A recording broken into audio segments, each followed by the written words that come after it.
Revue annuelle nationale des activités de l'UNICEF en Guinée. Au terme de 2 jours d'échange, les administrateurs territoriaux et les maires de Convergence ont travaillé autour du programme de coopération entre le gouvernement et l'institution. Des recommandations ont été formulées à l'intention des différents acteurs et du gouvernement guinéen. Mamadou Sadio Baldé et Ibrahima Souma. La survie et le développement de l'enfant, son éducation de base, sa protection, l'eau, l'hygiène et l'assainissement ainsi que l'inclusion sociale sont les principales lignes directrices de ce programme. L'administration décentralisée constitue un tout pour assurer le développement escompté. Les communes de convergence constituent la base aujourd'hui de la démocratie locale.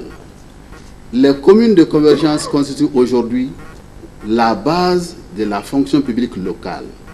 Les communes de convergence constituent aujourd'hui la base du développement durable à la base.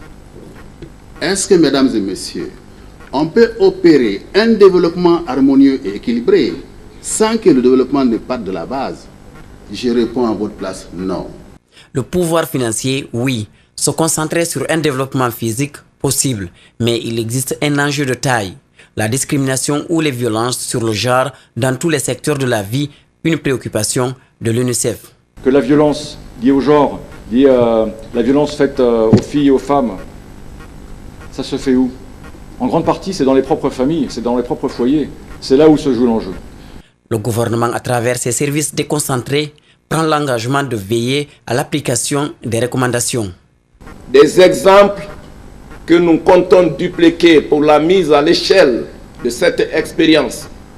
Les recommandations de l'UNICEF pour cette revue sont scrupuleusement mises en œuvre dans le cadre du programme des Nations Unies. Les préfets, les gouverneurs, les maires et même le Parlement des jeunes s'engagent à faire le leur du contenu des discussions des 2 jours d'échange. Au nom de tous les enfants de Guinée, nous vous remercions des 2 jours de travail que vous avez eu à faire. Nous remercions les membres du gouvernement pour leur engagement, mais aussi le partenaire UNICEF. Sur ce, si madame me donne la permission, absolument, nous clôturons ces 2 jours de forum. Je vous remercie. Participation.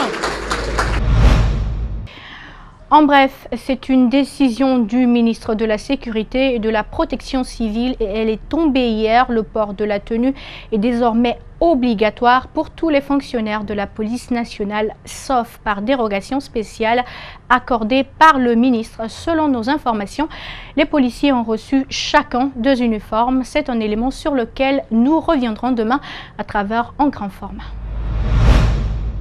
Et puis, un forum de l'innovation, de la science et de la technologie a été organisé à l'intention des agents des forces de sécurité du pays. C'est une initiative de la société guinéenne Ubora Consulting Service en collaboration avec la multinationale japonaise Nippon Electronic Company dans le souci de mettre à profit le renforcement des potentiels technologiques face aux nouveaux défis sécuritaires. Alpha Omar Baldé et Ibrahima Souma nous font le compte-rendu. Le terrorisme, la cybercriminalité, les infractions transfrontalières et les crimes organisés sont entre autres les nouveaux défis sécuritaires auxquels le monde entier est confronté. Renforcer les potentiels technologiques des services chargés de l'application de la loi, un projet pilote dans le cadre des réformes des services de sécurité et de défense, l'une des priorités du gouvernement.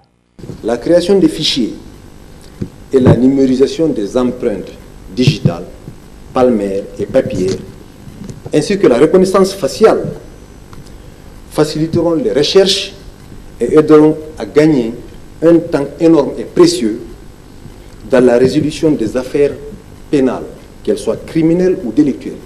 C'est une initiative de la société guinéenne Ubora Consulting Services en collaboration avec la multinationale japonaise Nippon Electronic Company.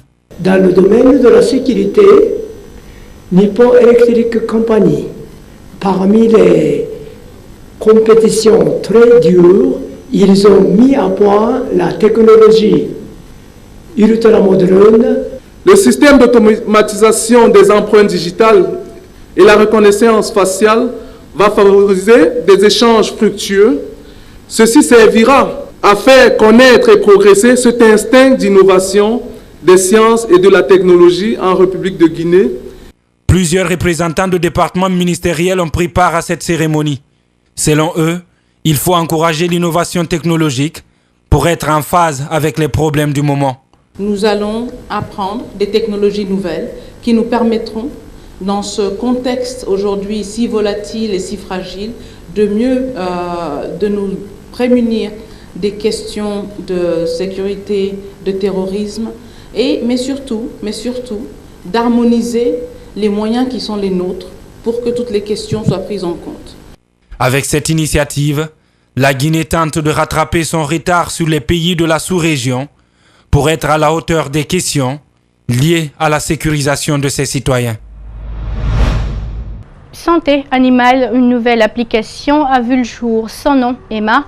Ce mercredi, un atelier de formation des agents vétérinaires avait lieu à Conakry.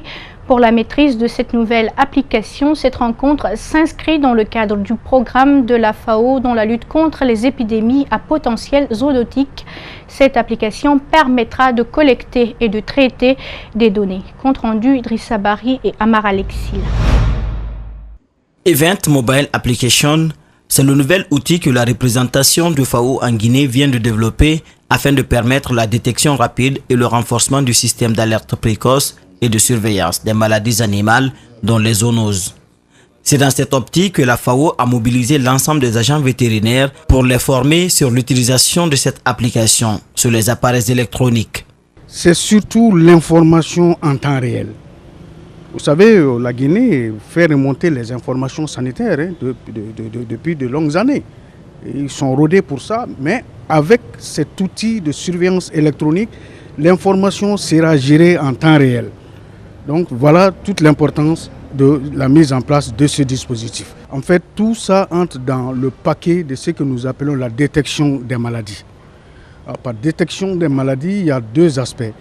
Il y a l'aspect de l'information sanitaire par rapport à tout ce qui se passe sur le terrain et en tout lieu dans ce pays, et la confirmation des prélèvements qui seront issus de ces informations dans un laboratoire.